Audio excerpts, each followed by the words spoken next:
Hi everyone, it's Pete here from the Pain Toolkit, and we're just about to start another Pain Toolkit in Conversation video. So after we finish tonight, well tonight here it's tonight here in the UK, but in other places we'll see in a minute where they're somewhere else in the planet.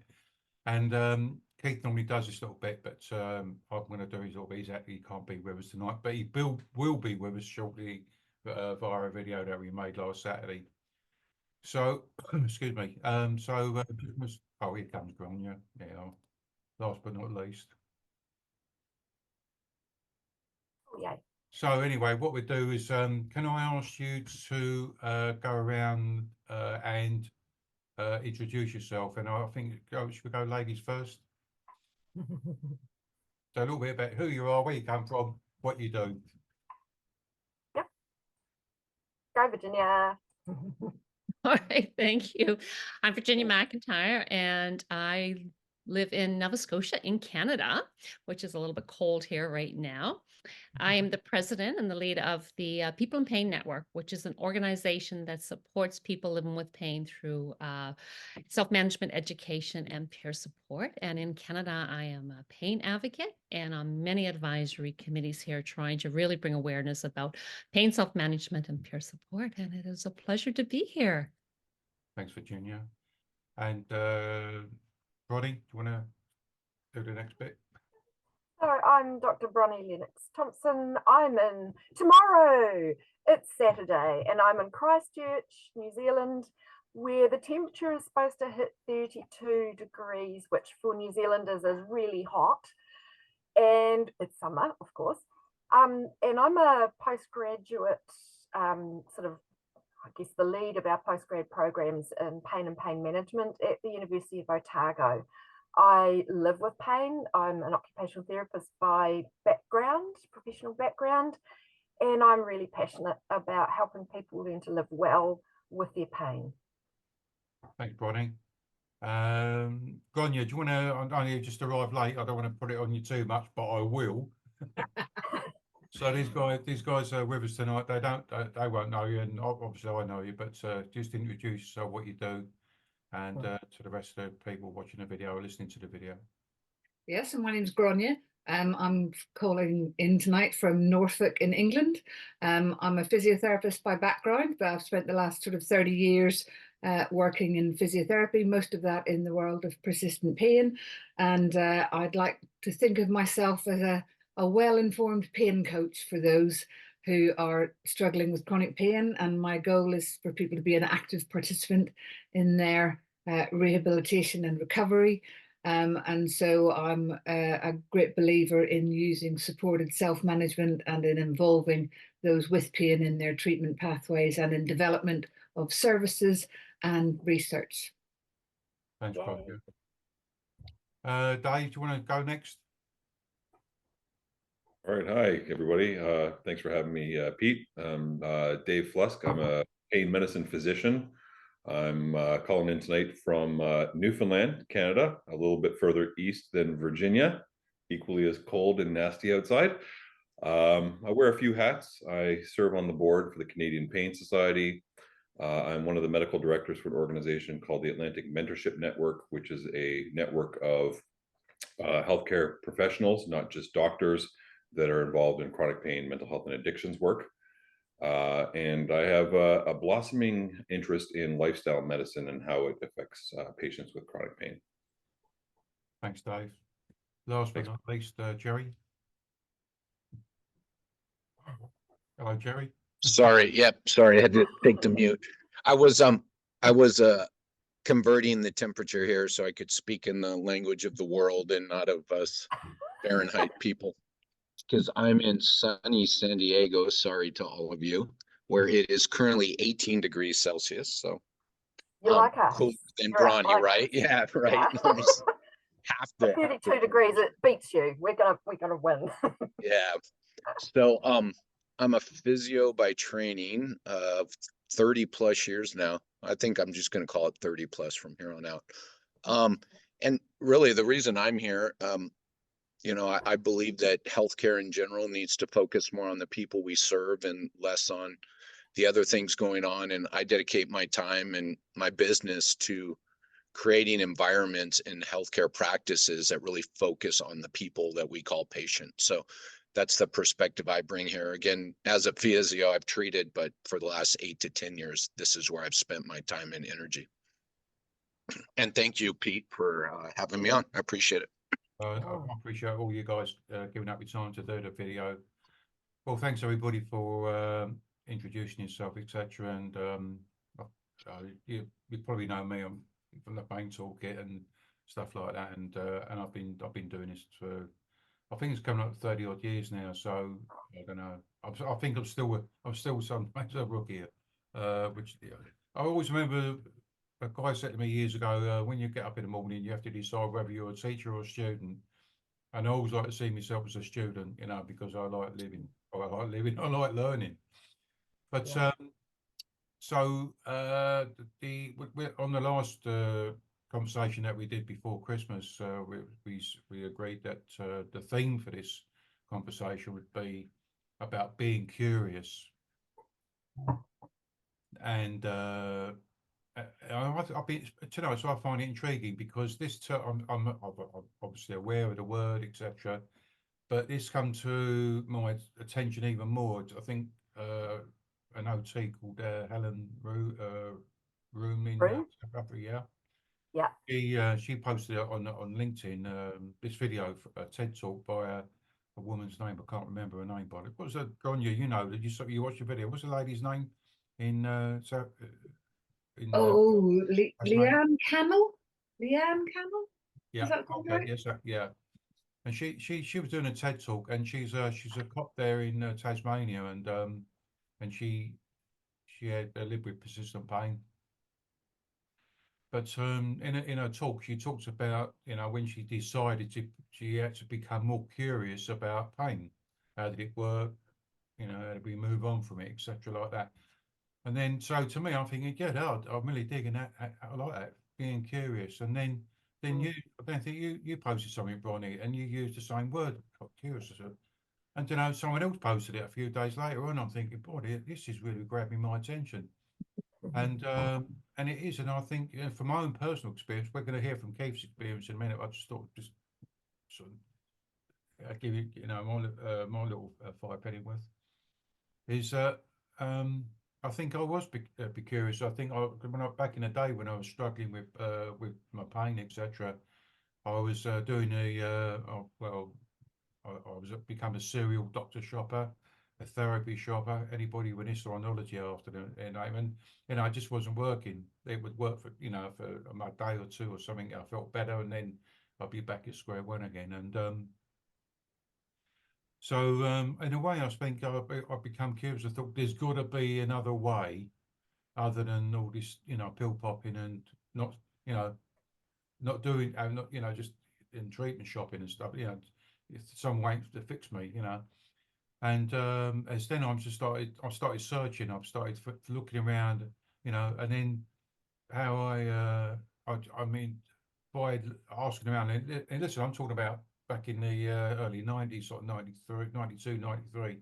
And there wasn't this, this is Captain Kirk stuff, But then if I had to contact someone, I had to either make a phone call or write a letter, literally write a letter. And someone told me about a woman up in Norfolk, where in your area, Grainne, about she went on a program. And then that curiosity really grabbed me because she talked about we had a phone call. She talked to me about what happened, and I made contact with the pain management program.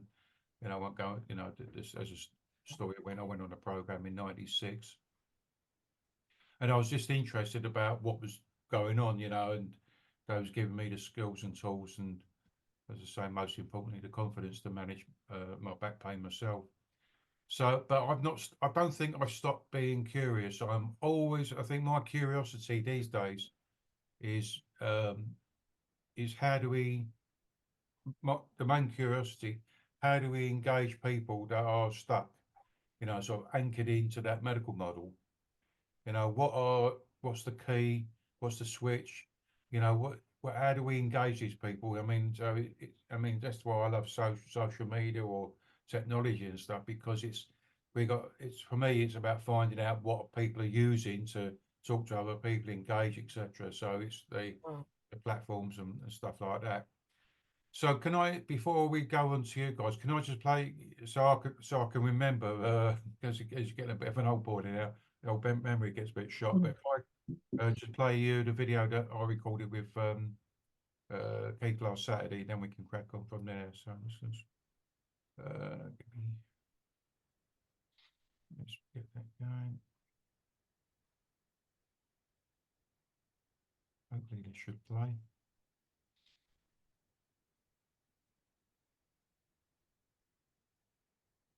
Here we go. I don't. Can you see that at all? We can see your files. No, I think you got to reshare the video screen, Pete. Hi everyone. Could you see the video now? No. No. Come out of your share screen and just yeah. What do I do? I'm not sure. It's the first time I've done this. Hey, go down to your share screen button. I thought, yeah. Click on that. I'm sharing a screen now. Yeah, go down to the share screen button. Yeah. Click on that, and then it'll show you all the windows that are available. Yeah, I've done that. And then click on the one that shows the video, not the files. Can you see that? Yes. Yep. Yeah, there you go. All right, here we go. Sorry about the technology, guys. So here's Keith's message. And I'm with our colleague here, Keith Meldrum. Hi everyone. So listen, Keith's got to go to a meeting, so I suggested to him, so that he's not missing out, is that he does some input into our conversation. So Keith, over to you. So what we're talking about in this Pain conversation, Pain Toolkit conversation, is about being curious. So go ahead and give your thoughts. Yeah, great. Thanks, Pete. And hi, everyone. Sorry I can't be with you today. I'm really, it's unfortunate I can't be there, but I got a big work conflict that I couldn't get out of. So Pete suggested doing this, and I thought it was a great idea. And I love this topic of being curious, and it's been spinning around in my mind a little bit. And I'll just try and put my thoughts to it as you guys then launch into it. I know it will be an amazing conversation. So what I like about the idea of being curious, so I think about my own experience, and always speaking, something that others have experienced, is for years when I was trying to figure out how to deal with my pain, I look back on it and I think maybe I thought I was curious, but I don't think I was. What I was doing is I was desperate. I was desperate for a solution. I was stuck in that there's something wrong with me, something's broken. And I did have some broken bits, as many people do, but I thought all that brokenness was the cause of everything, and I just needed to find the right solution to fix it. So I conflated curiosity with desperation to make the pain go away. And the fact that curiosity allows us to look at things differently, I think, is what's really important. And I'm really excited to listen to your conversation afterwards and your thoughts on it, because I think when we introduce that concept to people, it allows them to shift their lens away from a solutions-based fix-it solely to like, what's going on, what can I do, and what can I do with others, and what can I do with my healthcare provider, but just a whole lot of what can I do as compared to what can't I do. And I think that's where the curiosity is important, because when we give people an opportunity to look at it differently and start to ask questions instead of always being told what to do, now they can start to say, well, what about this? Or what about that? I think that gives a lot more opportunity for people to find a solution that fits their lives. Because let's agree, this is not a cookie cutter solution. What Pete does to manage his pain and other health conditions is similar to what I do, but they're not exactly the same, because we're different people, and different people have different issues and different ways of, like, what works for Pete might not always work for me, and vice versa. And but that's where that curiosity comes in. It's exploring and experimenting and testing. For the nerds in the group, that's what science is, right? And that's what research is trying to prove yourself wrong and what can work and what can't work. So I think this is a great topic, and I know you guys are going to have just an amazing conversation, and I'm really sorry I can't be there, but I look forward to listening to you afterwards. And Pete, I know you guys and the team are just going to have an amazing time. So be curious, never stop being curious, because that, everyone, is a path forward.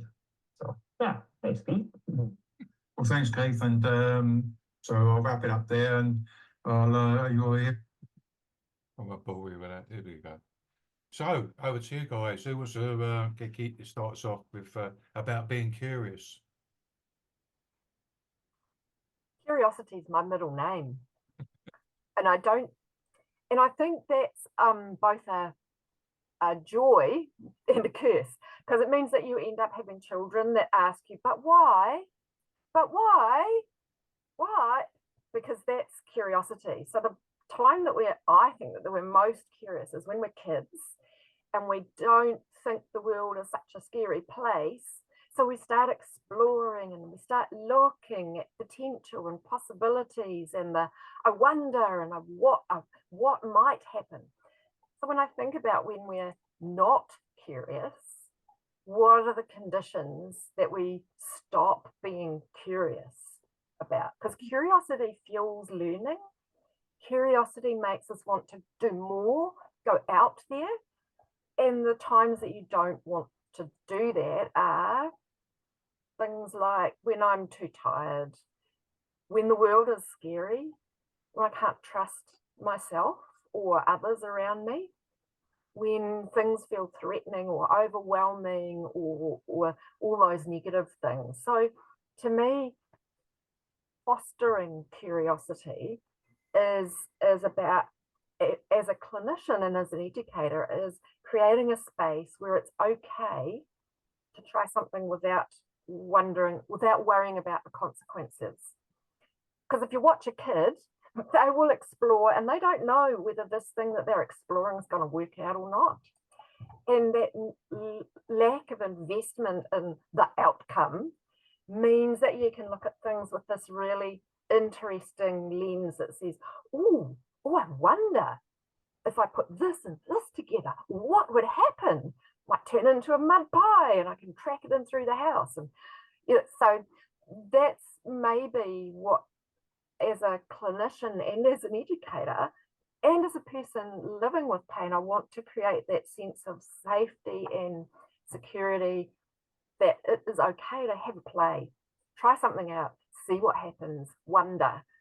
And that, I think, gives me that sense of sparkle. There's something out, I could learn something really cool. That's my initial take at curiosity and why I think it's a good thing for people living with pain and clinicians and researchers and educators and learners. Sorry, I'll stop now.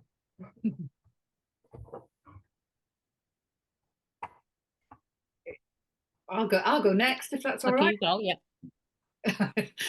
Always hard to know who needs to jump in next.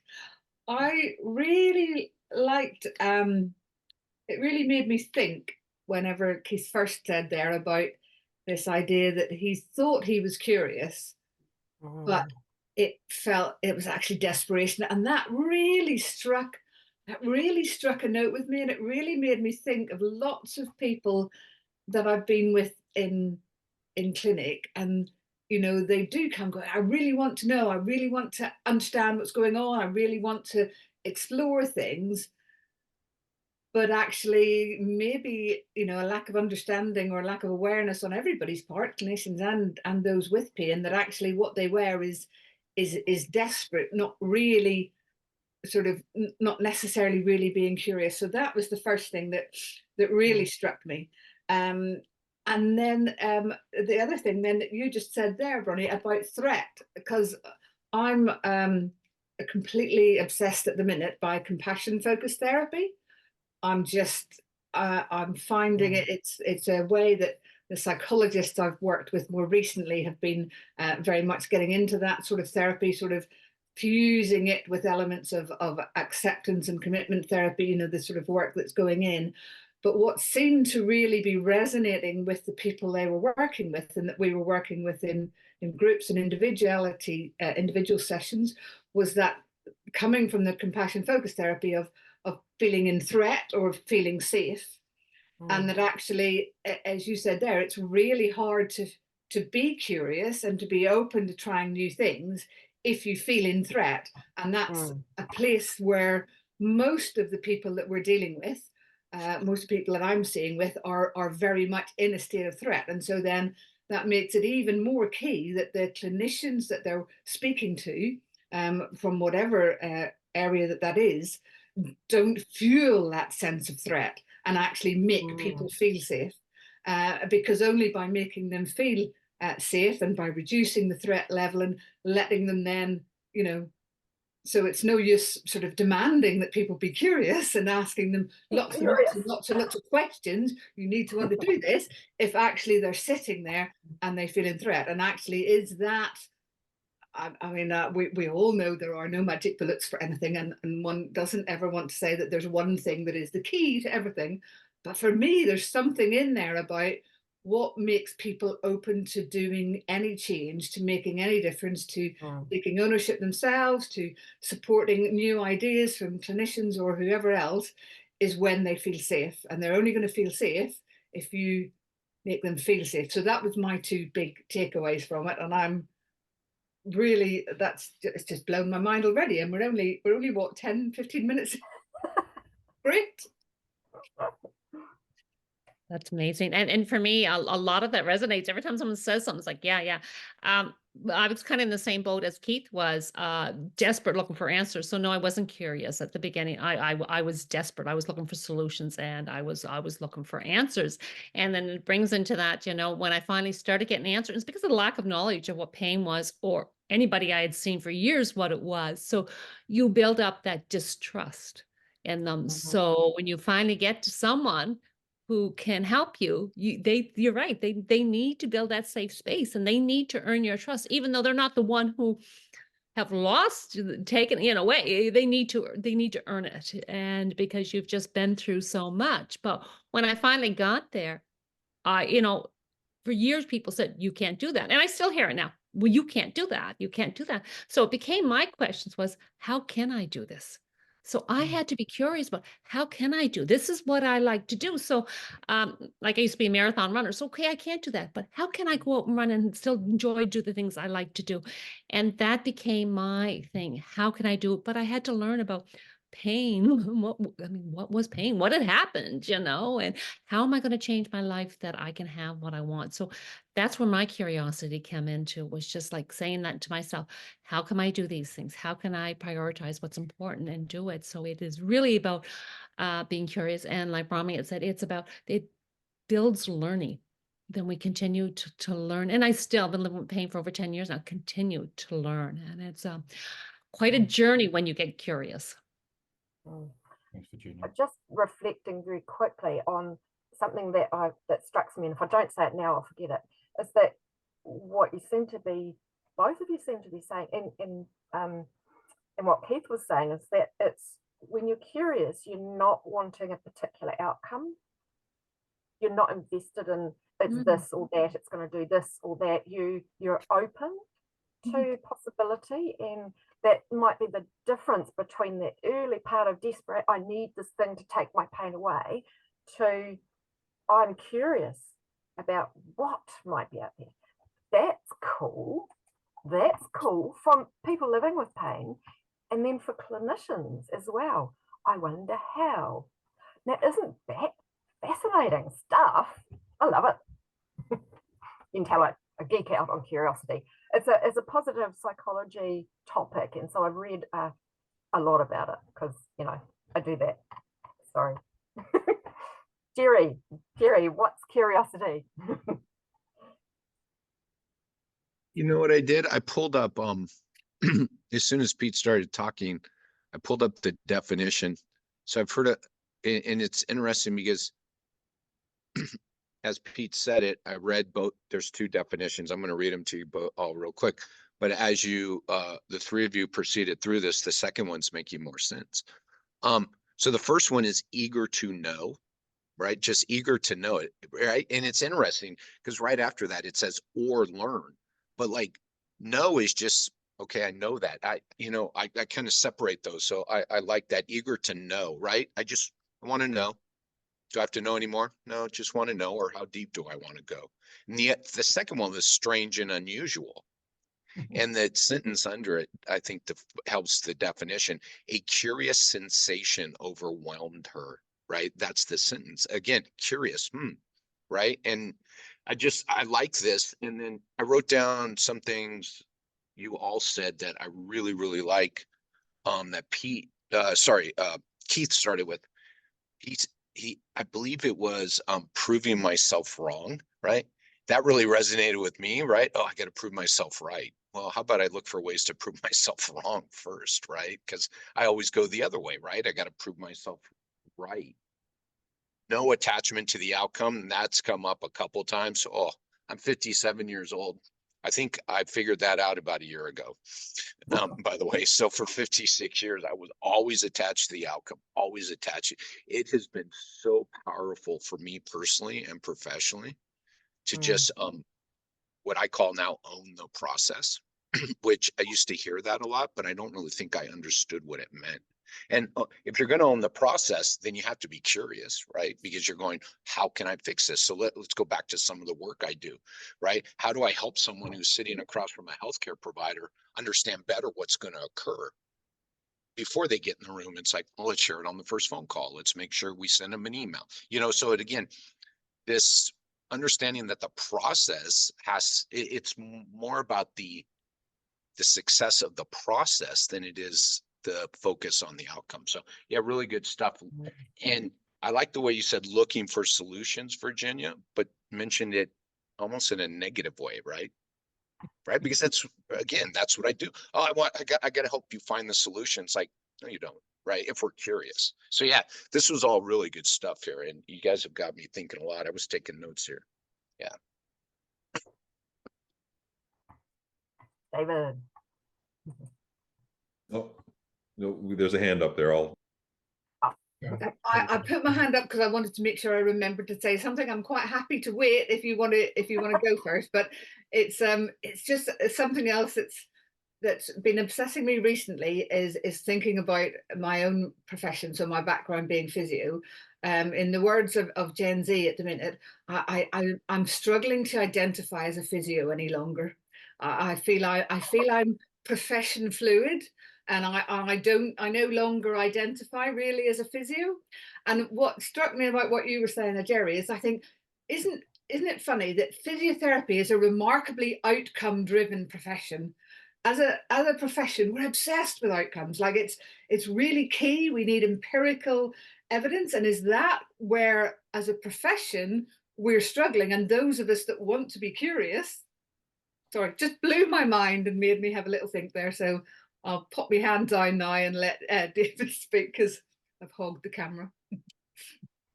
Well, all interesting thoughts. It's this is only my second time here, but being a physician or clinician in a very siloed kind of biomedical model, it's interesting to hear you guys talk, right? And so curiosity for me goes both ways. Curiosity as a provider, right? And curiosity in the patients. As a provider, if I can go down that road right now, I'm always curious about what patients think about the care that we're offering them, the advice that we're offering them. And, I'm getting older, so I forget things. So, a patient I saw today, right, fresh in my mind. As I was talking to this patient, I'm thinking, what are they thinking about what I'm saying to them? Right? What's going on in their mind that, they're not expressing to me or they're not saying to me? What are they going to say when they get home to their significant other, et cetera, and so on and so forth, right? So I'm always curious that, is the education, because, I'm an anesthesiologist by training, right? But to your point, being fluid in your profession, I often say to my colleagues, I feel like a primary caregiver today, or I can't say GP anymore. They don't like that term, and I understand. But I feel like primary care. I'm not an anesthesiologist today, or Today, I feel like I'm a pain coach, right? All these different hats that you take on and off. And so as I'm offering this advice, which I think is good advice, because I try and the first visit, patients come in and they're like, here's my problem list, A, B, C, D, E, and this is, this is the outcome I want, right? Like I heard that, you're the pain doctor and we're going to fix it today. And so you got to kind of reel that in and say, okay, we got to slow down. I need to educate you about your disease, right? I need to educate you about chronic pain because not a lot of patients really understand it, right? I was giving a lecture the other night to a family practice group, and we focused on, and it might seem very simple, the difference between acute and chronic pain, right? And how they're two distinctly different entities, and chronic pain is a disease. And so I kind of digress here, but I'm curious about what the patients are thinking about that advice we're giving them and how they're going to frame that when they get home in preparation for, setting their goals and for our next visit, right? Patient curiosity, people living with chronic pain and chronic illness in general, like they grieve the life they used to have, right? And so I often have conversations with them that, you can go back to life you have. It may not look the same, for example, the gym and fitness, like you can go back there. It may not look like it did when you were an undergrad, but you can still go back there. Don't be afraid, right? Because is curiosity part of fear? Possibly, right? So yeah, patients are curious about what they can or can't do, what it's going to mean for their outcomes. I always hear this misconception, and you guys tell me if you hear the same. I'm always hearing, I'm going to injure myself. I can't do anything. I'm going to cause more damage. I was told this. I was told that. So, that curiosity, digging into that and educating them on what they can do rather than what they can't do, I think is really important. Sorry if I'm waffling a little bit, but yeah. Not at all. I've just popped some stuff in our chat, and I'll just read a couple of points out from the studies that I've been looking at. So Cashton is one of my favorite researchers. Todd Cashton's a positive psychology lecturer, researcher. People feel intensely curious when they appraise events as novel or challenging. Yeah, we know that part. But the bit that goes with it is, and believe they are competent enough to understand it. So first of all, people feel this weird thing that's going on. It feels odd. And then they ask themselves, have I got enough inside me or around me to be able to start exploring it? And I know when I first got my pain that I thought I did not have the skills, the knowledge to know how to explore this pain. Even when I got told, look, I'm sorry, this is chronic pain, there's nothing we can do from a medical perspective. And then I got the Challenge of Pain book, Meldrum Wall. So I was curious enough to read that because I felt that I had the capacity to read and understand. What I didn't know was how to start doing, because I still didn't think I had the capabilities to do that. It was only in starting to recognize, perhaps after reading that I wasn't going to harm myself, thanks to Meldrum Wall, that I started to feel better about exploring different ways of moving and doing and stuff.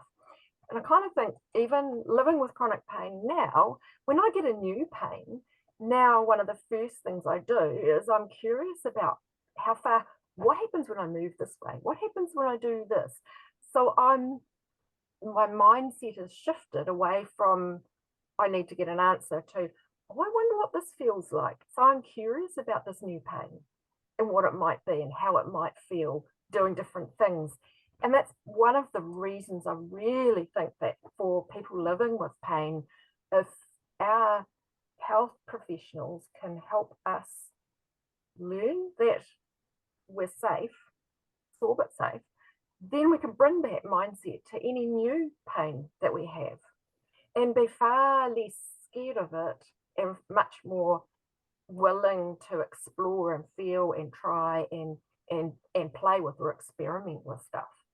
It can be a scientific process if you like. I'll try this type of movement and see what the results are, or it can just be play. I'm just going to play with this movement. whatever. It gives us when we've learned that we're okay, that it's okay to play, that there's no particular end result or end solution that's going to fit everybody, then for people living with pain, don't we have so many more options for how we want to live alongside this weird thing that's decided to inhabit our bodies? That's one of the reasons I'm so passionate about helping look at this. And this quote from Buber from 1935, when curiosity was still just an inkling, strangeness produces not only curiosity, it can also awaken fear. And that is, I think, when we first develop pain, as people living with pain, it feels strange and we're scared. So one of the very first jobs that our health professionals need to do is to help reduce that fear. So we can begin to feel okay to then explore. They don't need to have the answers. Health professionals don't have to have the answers, but they can help reduce the fear that our life is never going to be the same. Maybe it's not going to be the same, but it's going to be different and awesome. So just a few thoughts, because I got really into what curiosity is all about. Thanks, Bronnie. I think Virginia, you well, there's a lot of words flying around here at the moment. I'm really digging on identify with Virginia when you said about feeling safe, and up until I got onto the pain management program, I was scared. It's as simple as that, because everything I was dealing with, like the GP and orthopedic dudes and whatnot, they didn't instill safety into me. It was all, well, we're going to do this and do anything. Holy crap, but I always remember the first day on the program, all that fear evaporated, because the first words of Charles Byler, who's the guy running the program, he said, "We believe your pain." And to me, I think everybody sort of relaxed a bit, and the program wasn't a program of fear; it was a program of help and support. We believe you, and but these are some sort of skills that you're going to need to get you along the way, get you back on track, etc. And I think I don't know if it's I know it can't be part of the medical school curriculum, like just scare the crap out of patients, but it's so rigid. It's so and I have to when I'm engaged, I don't know, it's when you get to a certain age. Listen, guys, you're going to find this out when you get to a certain age. It's like the medical system wants to take you up a cog, you go this test, that test, and but I have to I have to remember they're going by guidelines that someone's produced, and what they're I had a blood pressure test I do for a week and stuff like that, and the answer is, you've gone beyond the guidelines, so so I need to see someone. Or what I'm thinking, where do these guidelines come from? We're working with averages again, Is it really me? This is Pete, I'm not a guideline. I don't want to be put into a slot, but like I was back in the day when I was managing my pain, you're a back pain patient and you've got to do this, you've got to do that, but there was no, and to me it was all that medical model did scare the crap out of me all the time, because it was all, go and see this doctor, go and have that test, MRI, whatnot. But to me, it's after that program, for me personally, it took away the F word, the fear word, and then I become open to things but I still see that when patients still contact me now, I can reading their emails, you can I get reminders all the time. That was me back in the day, so I think it's like what you said, Dave, what are they thinking? And it's just sort of think to myself, perhaps I need to reflect on that again. Even if I'm just emailing back to someone or even talking to them, am I putting them in a safe place, sort of thing? You know, that I try to, especially on the workshops, you know, for the workshops that I would do for patients and healthcare professionals, I like to think that when they go away, they're going away with that attitude. I think I can do this, you know. So it's something that they can do. But it for me anyway. I still see things, especially on social media. You know, a lot of the healthcare professionals sort of zoning into about the pain. And when you know, I know anyway.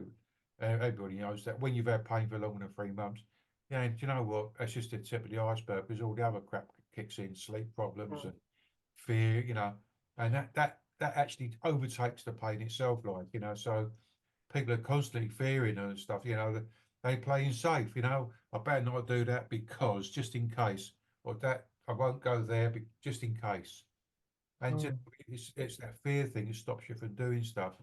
But it's about feeling safe. But this is where we need a structure around us. It's like, you know, going back to, I think I spent on another conversation about learning to drive a car. You know, you got to learn a bit of a process, like, you know, that so that you don't steering all over the shop, etc. Like, you know. Anyway, that's my 5 penny. Excuse me. Put your hand up again there, Grainne. I know I'm trying to be very polite and very British about it all. Stick my hand up rather than just Yeah, it's the first time people are using their hands. I've got your hello. saying.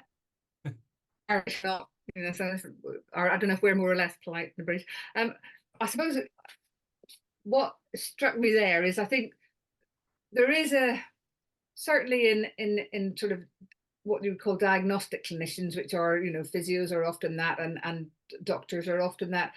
There obviously is a duty of care of clinicians to, first of all, when they see somebody, to make sure that there isn't something sinister or wrong or bad going on, and that is really important to do. And a lot of those tests and guidelines and things are there for a reason. But I think the key thing that then gets missed is what Bronnie then put in the test. It's that thing about reassurance. You know, it's having the time and the space to explain why you need to do these checks, to say this isn't normal for you. This is not, you know, this is not your body normally as it is. They're coming for the first time, to then do those tests and reassurances. And then even more importantly, when you do find out that that sinister thing isn't going on, that you then also take the time to really reassure and explain and understand, help them understand why that means there isn't anything wrong. And I think that bit often gets missed. People do go through that initial process where they get all the various tests and diagnostic things done, and then people forget the real importance of helping them really understand, you know, like the debate constantly rages on, doesn't it, on Twitter and things about MRI scan versus no MRI scan, and the importance of interpreting results and everything else. And it's just about good communication skills. But isn't that harder and harder these days in the, you know, in the light of reduced consultation times? Certainly in the UK, obviously I can't speak to what it's like elsewhere in the world, but in the UK, more and more people are now seeing locum doctors. They don't have their own registered GP, so they're not seeing the same person when they go back. So of course, that new person, in their fear and their anxiety and their threat system of, I don't want to miss something, I don't want to make a mistake here, they ramp it all up.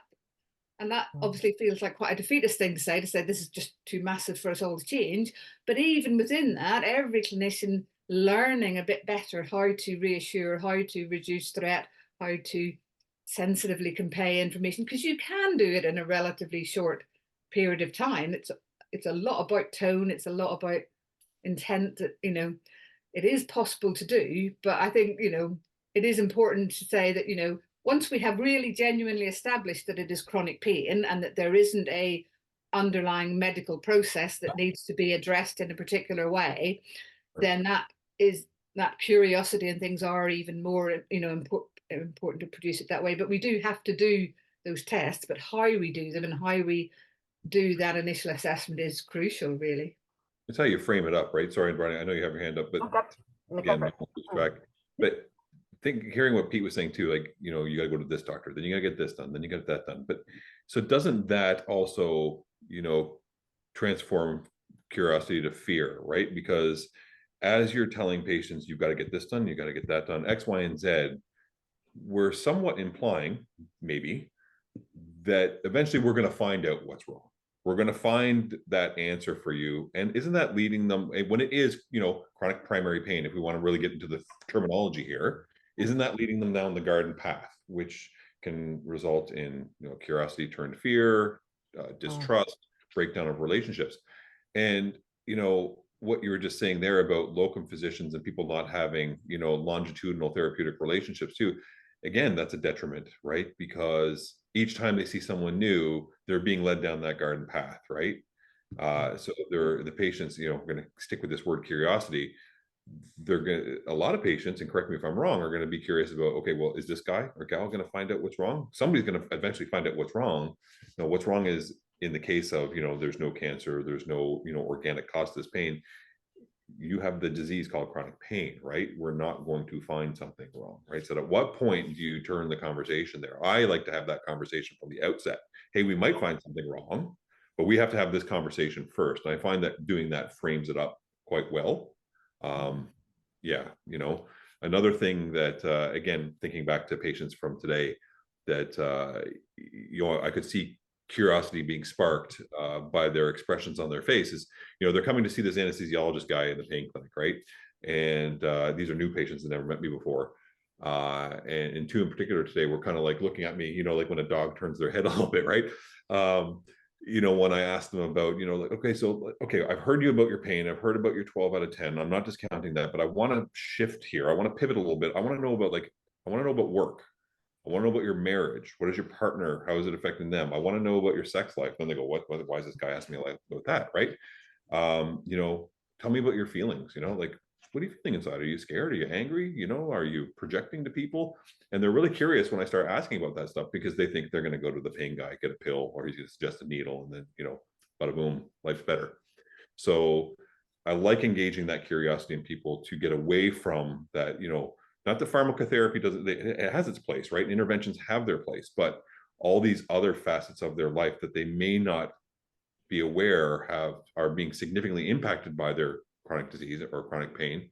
They become curious about how to address those things. Like one person said today, oh yeah, my wife's sick of me. I've become a so-and-so, right? And so when the conversation got directed to that, he more latched onto that. Okay, well, how can we address that? Right? What do you think? And got away from the 12 out of 10 pain. So. Love that. I wanted to come back to this reassurance thing, because it is integral to curiosity. You need to feel safe enough to go and explore.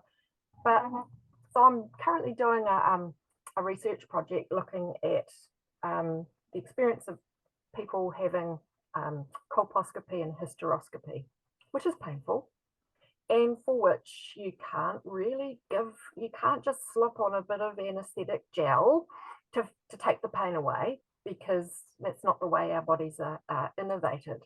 And we were looking through the information that is given to gynecologists, to people who work at family planning, and it says offer reassurance. There is no description of what that actually looks like. And I don't know about you, but as a woman, if somebody says, oh, dear, you've got nothing to worry about, when I'm freaking out, I'm going to want to go and jump and scream and do silly things.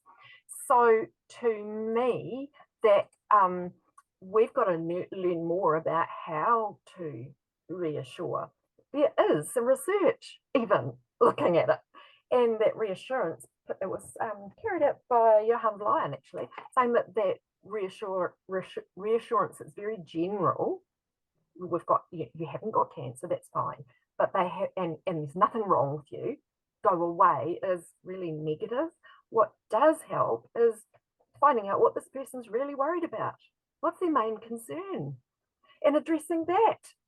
So if that person's main concern is their sex life, is their work, we need to look at that. If it's, I want to be able to go running again, I want to be a marathoner, or I love running, we need to be able to reassure directly about the thing that matters to the person, because then we together can be curious about how.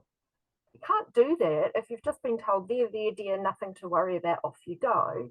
That's just gonna, well, I just get really pissed off, basically. Yeah. And that's a bit hard. So, you know, can we learn a little bit more about what this safe space looks Right. like? There's a lot to be accomplished when you explore your patient's values, right? Yes. Yeah. You know, and you know, it's easy to sit across at the desk and say, I heard the word guidelines before, right? And remember, guidelines aren't laws, they're guidelines, right? So it's easy to sit across the desk and spew all this stuff, but I find that when you engage a patient's, you know, spiritual beliefs and values, you really there's no way that you cannot latch on to something meaningful in that visit that you can focus on, right? And that's what patients want, right? Maybe some patients come and they want 10 things addressed in a visit, but if you can, you know, go down that road of what are your values and what's missing and what can I help you to understand or what can I help you to possibly achieve, they'll leave that visit fulfilled, I think, right? I think that gives hope, David. I think you're giving hope to the patients when you look at that. So or a belief, like, if you know, then they know that you're engaged with them, right? And that you do care and that you're listening, right? they feel heard, don't they? And that's the thing. They feel heard. Validated, right? Yeah. Until they feel validated. The question I pretty much always ask is, you know, what's your main concern? Quite simple. What's your main concern? Because as soon as somebody answers that, you've understood something about why they're coming to see you today. And if I was asked that, the patient, I'd be inclined to answer it pretty honestly. Well, I'm really worried about blah or blah.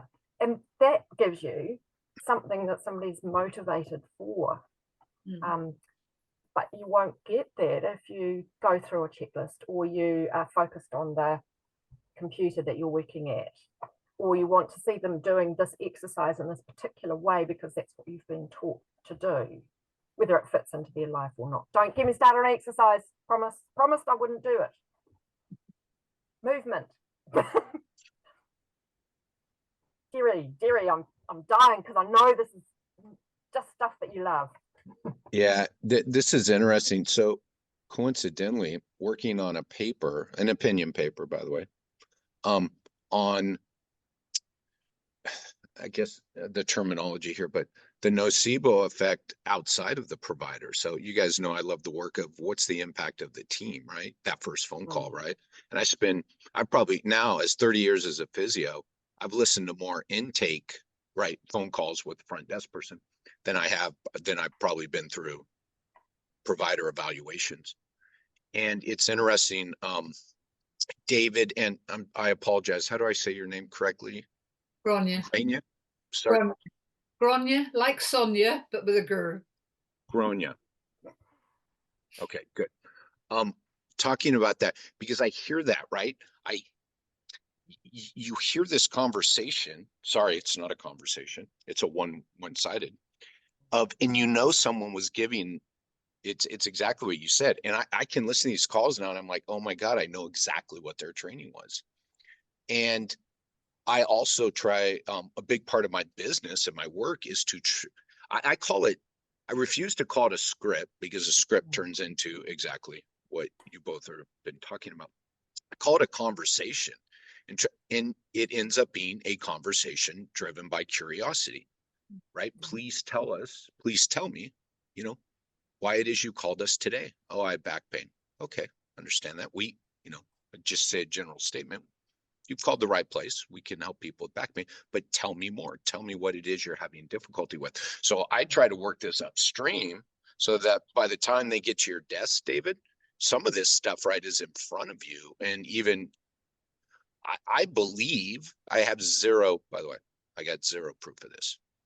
I believe that the better prepared or the better that conversation at the front desk actually improves the evaluation, right? And improves the buy-in, as long as the provider, right? The provider has to be connected with this also.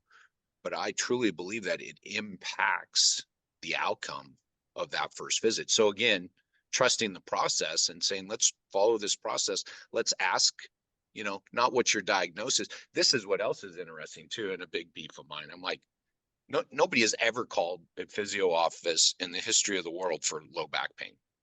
They call because there is something they can't do, whether it's sleep, whether it's go to the gym. So I said, we've got to get that on the first phone call, not wait until they get in the room. So yeah, all this is really interesting to me, and working on a paper currently with some people that we probably all know about this, the impact of the organization and the team, and how that malalignment between management, providers, patient, which then the team, right? And that malalignment, how it causes nocebo effect, right? Here we go. This whole thing, I'm going to have to save this recording and reference it in the paper. This is awesome. Yeah, this is really exciting to me in the sense of, I like this view again, and hearing all of your experiences, because I think this is impactful so many ways, and getting outside, right? Assisting the provider. We're so focused. I hate the term, I got to be honest. We all know that term, therapeutic alliance. I won't use it anymore because I believe it's a little too ego driven to just us in the room and nobody else has an impact. I might be digressing a little bit here, but I think it's important if we're going to be curious. I train the front desk people on how to be curious. So yeah, it's all interesting. I call it team alliance now. I say there's no such thing as a therapeutic. It's a team alliance. The doctor could be great, but if the rest of the team, and you've got to go to a space where people don't respect you, right, all this, you're not going to get the same outcome. So yeah, just a lot of thoughts around this. Thank you, everybody, for sharing. Jerry, I think that is great. And I think we've had those conversations when I got into this role as a patient advocate and patient family advisor and that sort of stuff. One of the biggest things I started bringing up right away is the front staff. There's more times I've been snapped at and yelled at by front staff because you're constantly here. Well, I'm still looking for the same answers, and you come in there and you get some places they're great and they'll say hi, and other places it's just so cold. And then I've had other people say, and I had a counselor used to say, she said she lost a patient because when she came in, the patient went in the wrong door and the front staff yelled at them in the wrong door. But they didn't know. And, and I'd been yelled at by secretaries calling, make a phone, like, what do you want him to do? And I'm like, I don't know. I'm just calling, making an appointment. And so you go in there, and I've had the same thing do at some of the clinics, when you're like, well, I want to make this appointment. And, something you've done for the last 10 years, I've had one, and they just like, well, I'm like, hey, I don't understand, but they set the tone for the whole. They really do. And you get in to see your physician and you get this. There is no way, right? And the lack of, I'm going to say the lack of research. I probably don't look deep enough because I think there is some out there, but that impact, yeah. And then they walk in the room to see David, right? And it's already the expectation. I use these word expectation, the word trust. I'm going to use the word curious now a lot. Yet, I really think they're all coming from the same exact place, right? When expectations are managed, trust is improved, right? So if I can manage and set an expectation, I think can be broad. It doesn't have to be, right, I'm going to tell you exactly what's going on with your low back pain. If we do that properly, I call it this, that's why I like team alliance. I always want to measure trust, right? After they go to your website, how trustworthy are these people? After they hang up the first phone call, right? Give them the same scale. And then kind of see the people going through this same routine, if we could control some way, how trusting they are before they get to the provider, how that impacts then their interaction with the provider. That's the world, right? 15 minutes with the doctor, and all the research and everything is about that 15 minutes. I'm like, okay, what about the other 23 hours and 45 minutes, right? So yeah, I love this. That's why I keep coming back here, by the way, because every week has given me something to build on with the work I'm doing outside of the provider's office, right? Or I should say outside of the provider space, sorry. But to facilitate this trust and everything with a provider. Jerry, that word trust is just kind of flashing to me at the moment, because one of the products of a clinical interaction, I hope, is that this person will will learn, so I as a patient will learn to trust both this clinician but also myself. And probably if I'm going to live with my pain for the rest of my life, which is a thing, I want to be taught throughout every clinical interaction how to trust my own response to what's going on. So for example, if I go to see a physiotherapist who says, look, we're going to do some movement practice with you, what I would like to be taught is how to experience what's going on in my body with curiosity, knowing that here's this trustworthy person standing beside me and that they can teach me to trust in what I'm experiencing. Now, I don't think we teach physios much about that. Don't know. Guided discovery is what I would call it. Psychologists get a little bit of guided training and guided discovery and helping people to learn to experience their own experiences, doing graded exposure, for example, for fear. But when we've got people with pain who are also scared, because that's why we're asking for help, the pain's getting in the way, we don't really know what's going on, then what we also need to learn is how to trust in our own experience of the processes that we're going through, including learning to be curious about movement, be curious about trying out a new therapy, a new approach. When I learn or had to learn how to pace myself, incidentally, I am bad at it, I had to learn to trust that it was okay to leave stuff half done, to walk away, to trust that I could handle the response I was going to get back from other people. So one of the parts of curiosity is to trust in having a play without wanting a particular result, but trust that what I'm learning, what I'm experiencing is mine, my own experience. It's okay to have it, and to be okay to let the controls off. So sometimes I might try something that's quite difficult to do, like we went for a paddle in the kayak. We went all the way from the centre of town in Christchurch all the way out to New Brighton where I live. It's about a 14k paddle on the river. And I had to learn to trust that I could make it all the way, because I was really pushing myself there. And know that even if I did push myself and I got a flare up, incidentally I didn't, but I could have, that I would be able to handle that. Do we teach people that kind of curiosity to push their boundaries and to trust that if things do flare up, how do they, that they can handle them? And it's one of those bits of pain self-management, supported self-management, that I think we don't always look at. We can, as clinicians, prescribe, you'll do these exercises, you'll do them this way, or you'll do this mindfulness in this way. Here's the recipe, follow it.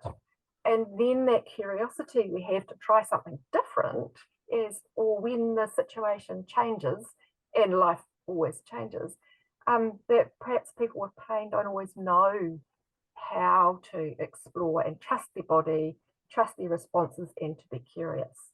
Just wanted to, put it onto the, how do we do that clinically? I don't know, but I tell you one thing that's striking me, and I'm nicking Jerry's phrase here. It is, I believe, I have no evidence for this, but I believe from my experience, I keep coming back to this thing of this struggle I have about identifying as a physiotherapist, and what is a physiotherapist, and what are those clinicians. And the one thing I see in all the years having worked with some amazing occupational therapists and psychologists and nurses and doctors is that I think curiosity and self-compassion and the ability to either be the sort of person that inherently has an element of that, or that courses teach that.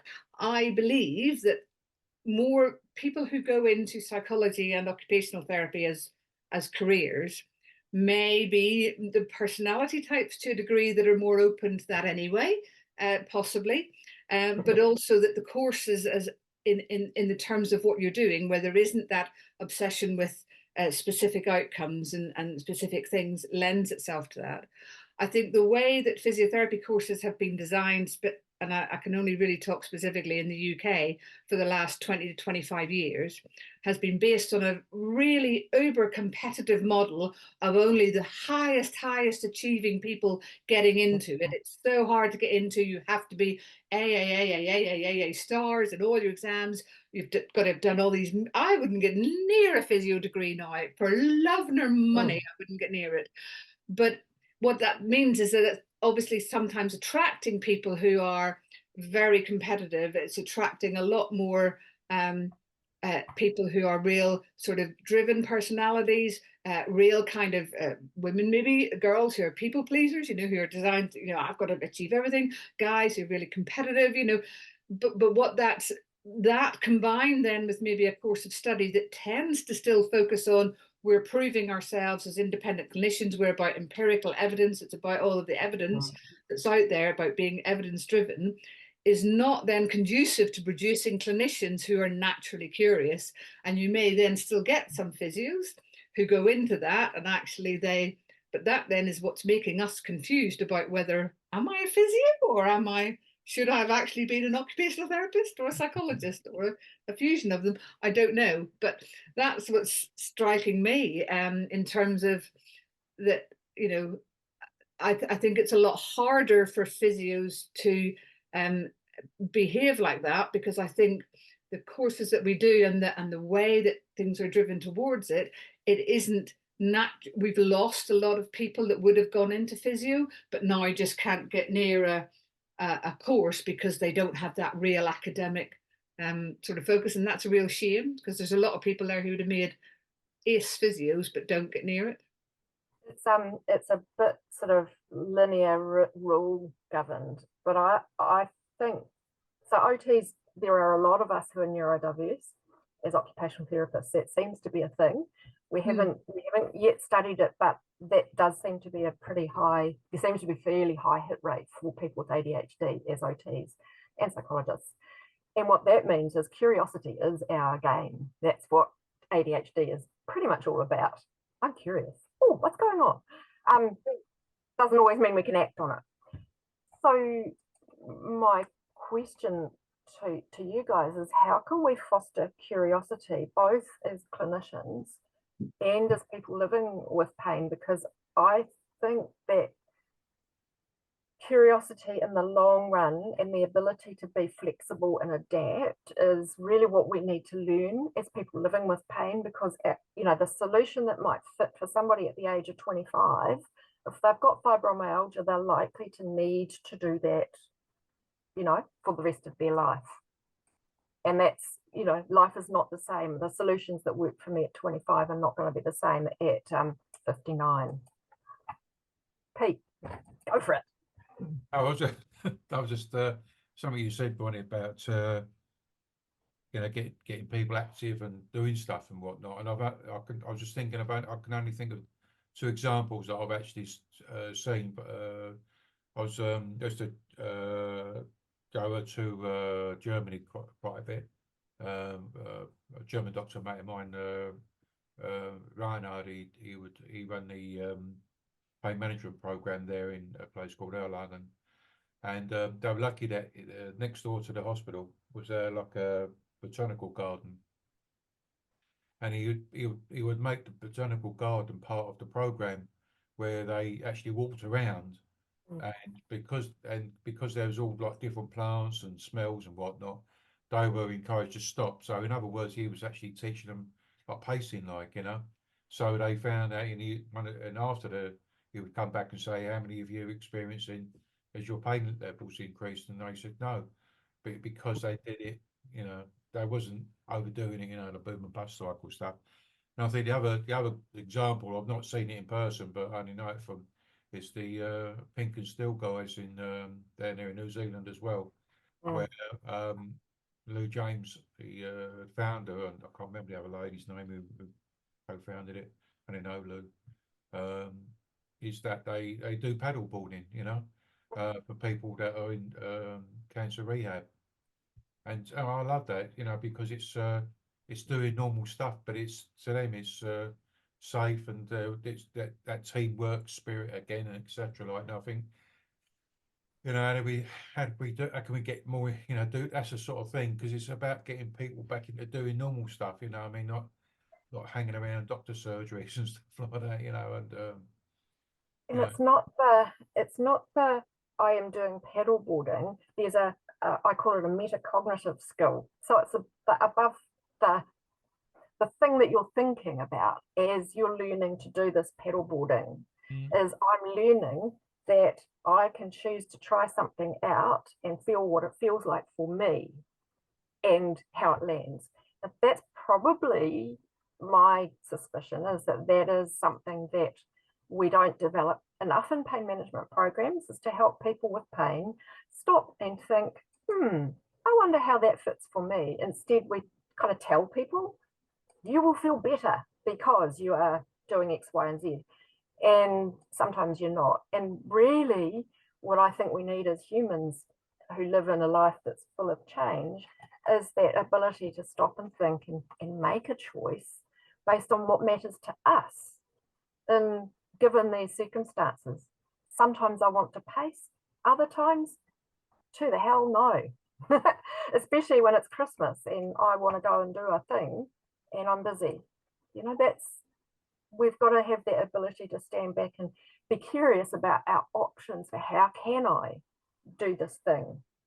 And that requires this metacognitive thinking. And it doesn't work if we tell people you must do X, Y, and Z and J and Q and all that. Hey, Dave, can I ask you a quick question? When you go out on your bike, Yeah. And people say, do people say to you, where are you going? Yeah. And what is your answer? Nowhere. Yeah.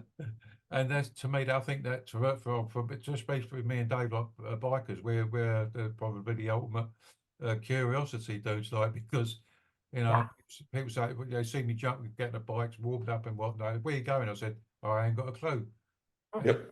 But I just want to, you get to the end of the road, you say, I wonder what's down there, or Yep. And to me, perhaps we all should have include biking within programs. That's a good analogy, right? Like when it comes to the patients, whether it's physio-based care, OT-based care, interdisciplinary care, we should have that approach, right? Like, we're not going to be on a set path here. We are going to. It's like, remember the books when you were young, the Choose Your Own Adventure? I don't know if you remember that, right? But that kind of approach, yeah.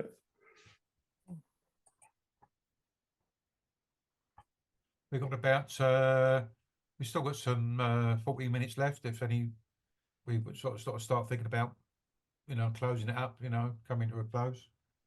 I was thinking about if to be curious, we've also got to be mindful.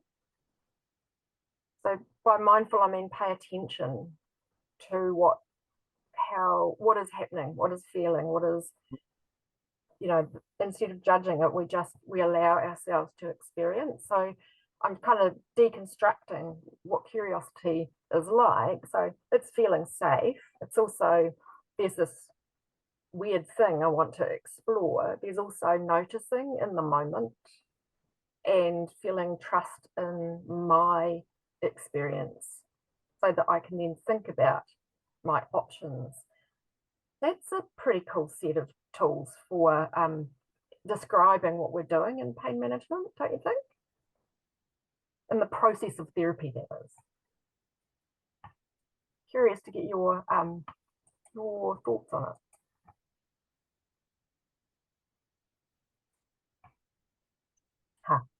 Stumped you all. Yeah, you stumped us all. The mindful thing, I like the mention of that. And I think that's why we're back to the list, right?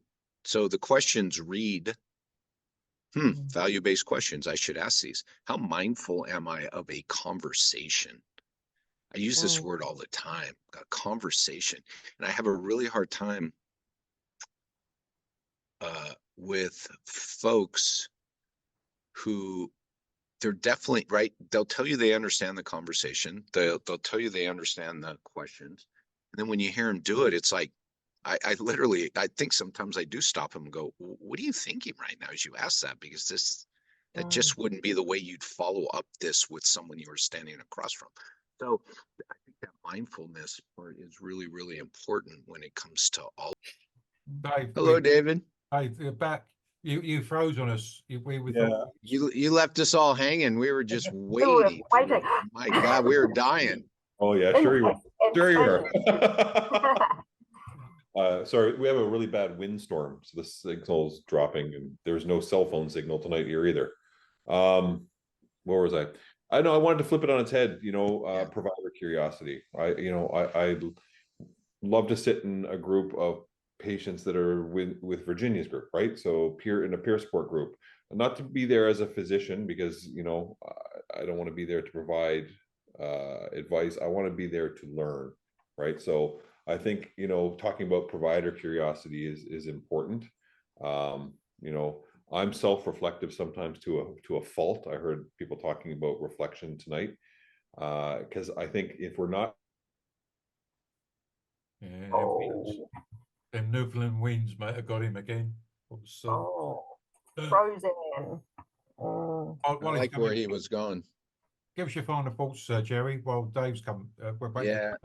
For I'm personal- going to go back to the beginning, because it was Pete's video that really Okay.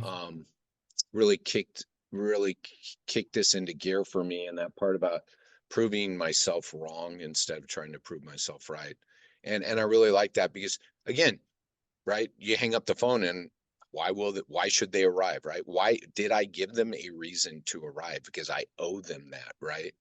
And so thinking of something like that, right, and reflecting back and proving myself wrong, because I like to do that. I like to listen to these front end phone calls, and I say, don't tell me the outcome, because you're going to jade me if I know the outcome, right? It's going to totally jade me. So I just like to go through it, and I take myself through the same exercise I make them go through. So what did I hear? So proving myself wrong is my big takeaway here today. Thanks. Bronnie, do you want to go next while we're waiting for Dave to connect? Oh, he's back. Do you want to Dave's strike while back. the iron's hot? I'm being more disruptive than any good here at this point. I apologize. We're very curious what you're going to say, Dave. No, I think it's important to explore provider curiosity, right? We all have to adhere to our practice guidelines and evidence-based practice and whatnot, but being curious about the outcomes that you're creating, the emotions that you're eliciting in your patients, the trust or distrust, so on and so forth. I think it's really important to not just explore patient curiosity, but provider curiosity, because it's a two-way street, right? I like it. Excuse me. I love it. Bronnie?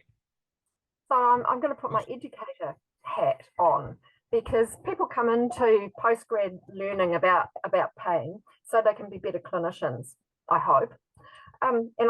What I'm learning from this is I'm asking myself, how can I foster curiosity in the people that I'm teaching? Because I think if we can model curiosity, it reduces the risk to the person, because if there's no right or wrong answer, you're just being curious, it's much easier to learn.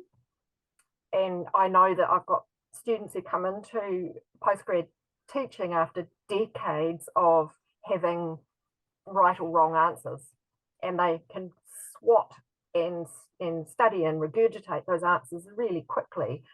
But what I want to get for our students is curiosity about their own practice, about the literature, about the unanswered questions in pain management, and there are so many, and particularly curiosity about how they can help people. How can they interpret? We've got equivocal evidence about exercise, and there's no particular form of exercise that is better than any other. And people are despairing. Oh no, exercise does nothing. Well, no, that's not true.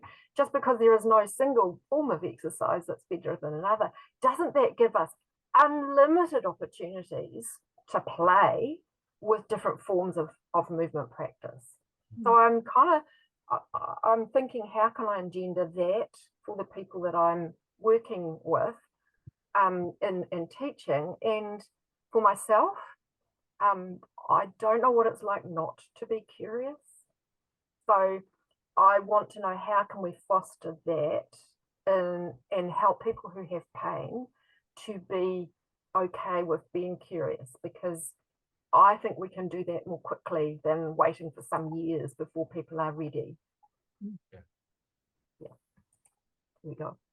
Well, I'll tell you, I've as usual, I'm sitting here probably got more questions to things to reflect on, I guess. Like, you know, I think what you've this sort of, you know, having these conversations, it's really stimulating me, looking at me, what can I do better, etc., when I'm engaging people, etc. But I just want to say thanks to everyone who's come along tonight: Bronnie, Virginia, Grainne, Jerry, and Dave, and also Keith via video. We wish Amy speedy recovery, and well, hopefully when Toby joins us next time, you can find out what the show was like you went to with the outlaw in-laws. So again, thanks for everybody. Stick around so we can organise the next one, the next date. Take care, everyone. Thanks for watching. Thanks for listening. Ciao. Bye. Cheers.